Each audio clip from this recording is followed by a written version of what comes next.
Halo semua, salam sejahtera Malaysia. Selamat datang ke channel Fels Lifestyle. Bersama saya, admin channel ini, Fels Lifestyle. Tuan-tuan dan puan, satu kejutan baru kepada politik Malaysia. Satu kejutan baru, di mana disahkan Tun Mahathir, bekas Perdana Menteri, bekas Ahli Parlimen Langkawi, telah dimasukkan ke IJN sejak Selasa lalu. Dan menjadi tanda tanya ramai orang, apa yang berlaku kepada Tun Mahathir.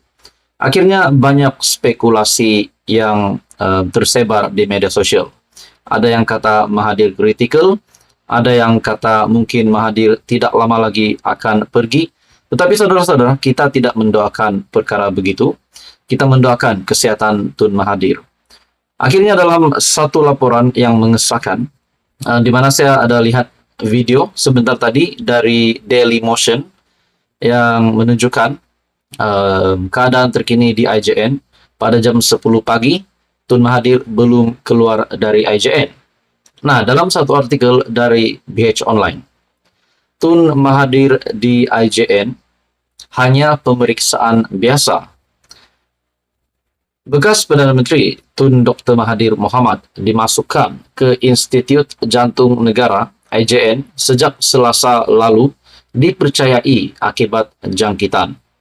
Pengerusi Sekretariat Proklamasi Orang Melayu, Datuk Seri Khairuddin Abu Hassan, bagaimanapun memaklumkan kehadiran Mahathir di IJN bagi menjalani pemeriksaan kesehatan biasa. Sebelum ini, sebuah portal melaporkan kesehatan bekas ahli parlimen Langkawi itu dalam keadaan membimbangkan. Namun, sumber yang dipetik berkata pihaknya masih menunggu kenyataan rasmi IJN. Terdahulu, tular di media sosial Mahathir sedang kritikal dan dirawat di IJN. Beliau sebelum ini pernah ke IJN selama 16 hari pada Januari tahun lalu selepas menjalani prosedur perubatan elektif. Nah, saudara-saudara, kita sebagai rakyat Malaysia, kita berdoa agar Tun Mahathir dalam keadaan yang baik. Walaupun banyak spekulasi yang menyatakan untuk bahagian politik pula, Tun Mahathir patut berehat.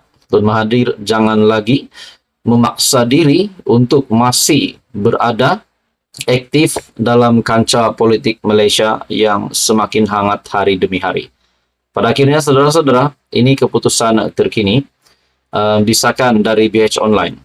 Pada 3 Ogos semalam pada 8.53 malam. Dan Pak, tadi saya ada melihat video dari Daily Motion.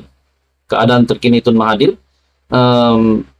Mesti ramai yang bimbang, mungkin ada yang sampai menangis, takut apa-apa kejadian yang tidak diingini berlaku. Namun setakat ini dalam artikel ini mengesahkan Tun Mahathir di IJN hanya pemeriksaan biasa. Dan ini disebabkan beliau ditahan, dimasukkan ke IJN sejak Selasa lalu dipercayai akibat jangkitan. Saudara-saudara, teruskan bersama di dalam channel ini untuk info yang seterusnya. Tuan-tuan dan puan, akhirnya Mahkamah membuat keputusan yang tergempar, yang pasti mengejutkan Perikatan Nasional dan sekutu-sekutu Perikatan Nasional. Dalam sebuah artikel, Mahkamah dengar permohonan bicarakan bersama semua pertuduhan Muhyiddin pada 19 September. Oke, baik saudara-saudara, selamat datang ke channel Fels Lifestyle. Info padu, info hangat disediakan di dalam channel ini. Artikel dari BH Online ataupun biharian.com. Mahkamah Session menetapkan 19 September untuk mendengar permohonan pendakwaan supaya 4 tuduhan menggunakan kedudukan dan 3 tuduhan menerima wang hasil aktiviti haram yang dihadapi bekas Perdana Menteri Tan Sri Muhyiddin Yassin untuk dibicarakan bersama. Hakim Azura Alwi menetapkan tarik pendengaran itu selepas Timbalan Pendakwa Raya Ahmad Akram Garib memberitahu kedua-dua pihak sudah selesai memfailkan dokumen masing-masing berhubung permohonan itu dan bersetuju tiada apa lagi dokumen yang akan difailkan. Beliau berkata, kedua-dua pihak mencadangkan supaya permohonan pendakwaan itu didengar pada 19 September.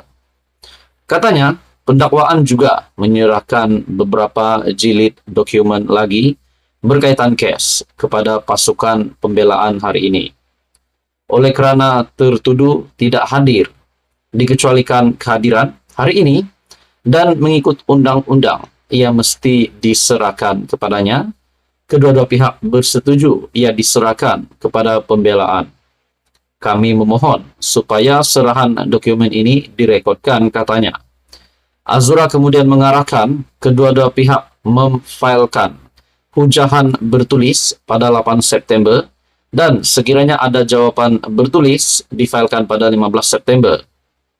Beliau menetapkan pada 19 September ini bagi pendengaran, permohonan dan juga sebutan kes. Sementara itu, Peguam Bela Datuk Hisham Teh Poh Tek memohon supaya Muhyiddin dikecualikan kehadiran pada prosiding pendengaran itu. Bagaimanapun, Azura memutuskan tertuduh perlu hadir pada tarikh berkenaan. Pada 10 Mac lalu, Muhyiddin yang juga Presiden Bersatu didakwa di Mahkamah Session dengan 6 pertuduhan, yaitu 4 tuduhan menggunakan kedudukan mendapatkan rasuah RM232,5 juta dan 2 kesalahan pengubahan uang haram membabitkan RM195 juta. Bagi pertuduhan pertama, Muhyiddin yang juga ahli Parlimen Pago didakwa menggunakan kedudukannya untuk suapan, yaitu wang berjumlah RM200 juta dari Bukhari Equity Sendirian Berhad bagi milik Parti Bersatu. Beliau turut didakwa menggunakan kedudukannya untuk satu suapan, yaitu wang berjumlah RM1 juta daripada syarikat Neptiris Sendirian Berhad juga milik Bersatu.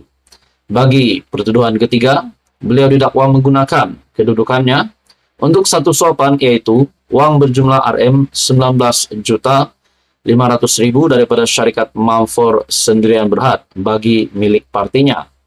Pertuduhan keempat pula, tertuduh didakwa menggunakan kedudukan untuk suapan, yaitu wang berjumlah RM12 juta bagi milik partinya daripada Azman Yusof.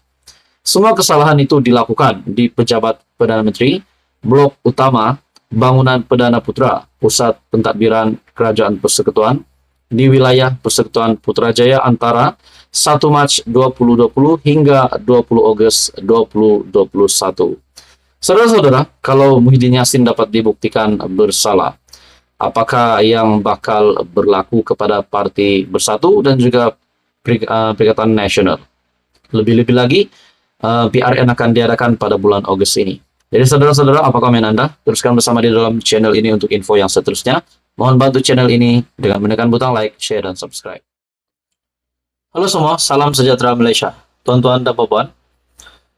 Tuan-tuan dan puan-puan semua, seperti yang kita tahu, pada pilihan raya umum ke-15 pada November lepas, kita juga tahu keputusan satu kerusi ahli parlimen PAS yang telah dibatalkan, walaupun ada juga pihak mahu.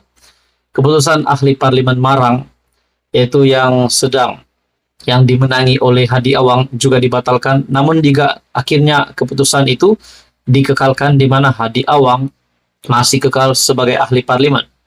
Tetapi keputusan di Kuala Terengganu pula telah dibatalkan. Nah, saudara-saudara, ini berkaitan dengan rasuah ataupun beri duit kepada pengundi semasa kempen ataupun semasa PRU 15. Ada yang berkata pada PRN, jangan lagi undi PAS disebabkan mereka sudah terang-terang terlibat rasuah. Nah, semua itu orang yang cakap banyak pandangan. Di dalam komen YouTube pun ada, bercakap-cakap dengan kawan pun ada. Hari ini, saudara-saudara, dalam sebuah video yang saya ada post sebelum ini, terdapat satu komen yang amat mengejutkan dan menarik minat saya untuk dikongsikan kepada Anda semua. Komen ini dalam satu video saya berkaitan dengan PAS hilang satu kursi MP. Hari ini persoalannya, PAS hilang satu kursi MP disebabkan kursi MP ini, menurut Syahbudin.com, saya ada membaca di dalam artikel Syahbudin.com, satu MP ini, MP PAS akan dikosongkan untuk diberikan kepada Mahathir. Nah, setelah saya membuat ulasan tentang video itu, saya telah mendapat beberapa komen. Komen yang pertama, banyak lagi yang akan gugur kes rasuah beli undi. Nah, adakah ini dinyatakan kepada parti PAS oleh salah satu viewers di dalam channel ini ataupun subscriber yang telah membuat komen ini? Banyak lagi yang akan gugur kes rasuah beli undi. Nah, saudara-saudara, persoalannya, siapakah yang akan gugur? Adakah kepimpinan dari PAS? Berkaitan dengan kes rasuah, disebabkan di Kuala Terengganu pun sudah dibuktikan, di mana ahli parlimen PAS kemenangan itu telah dibatalkan di Terengganu. Dan komen yang kedua, tuan-tuan dan puan, ini saya rasa kepada Mahathir, sebab di dalam konten ini ada menyebut nama Mahathir. Komen yang kedua ini menyatakan, dah cukup umur, berehatlah. Adakah di sini Tun Mahathir yang masih kita dapat lihat mahu kekal di dalam kancah politik Malaysia yang semakin hari semakin hangat? Persoalannya, masihkah Mahathir relevan pada hari ini? Masihkah Mahathir mampu untuk melawan kepimpinan yang ada hari ini? Bukankah terdapat komen sebelum ini menyatakan Tun Mahathir sepatutnya fokus sahaja menjadi negarawan untuk membangun Malaysia dari pelbagai sudut akademik, ekonomi, dan sebagainya. Bukannya melawan kepimpinan Datuk Seri Anwar Ibrahim. Tetapi kita juga tahu Tun Mahathir dan Datuk Seri Anwar Ibrahim akan berhadapan di mahkamah. Nah, saudara-saudara, tuan-tuan dan puan, dalam komen ini banyak lagi yang akan gugur. Adakah calon yang sudah diantar PAS akan gugur, yang akan bertanding di setiap DUN pada pilihan raya negeri, ataupun mungkin ahli parlimen PAS yang akan gugur, ataupun kepimpinan PAS yang lain yang akan gugur? Nah, semua ini menjadi persoalan. Tuan-tuan dan puan, bagaimanapun itu hanya spekulasi. Saya hanya mengulas komen dari salah satu viewers di dalam channel ini. Tuan-tuan dan puan, teruskan bersama di dalam channel ini untuk info yang seterusnya. Mohon bantu channel ini dengan menekan butang like, share, dan subscribe.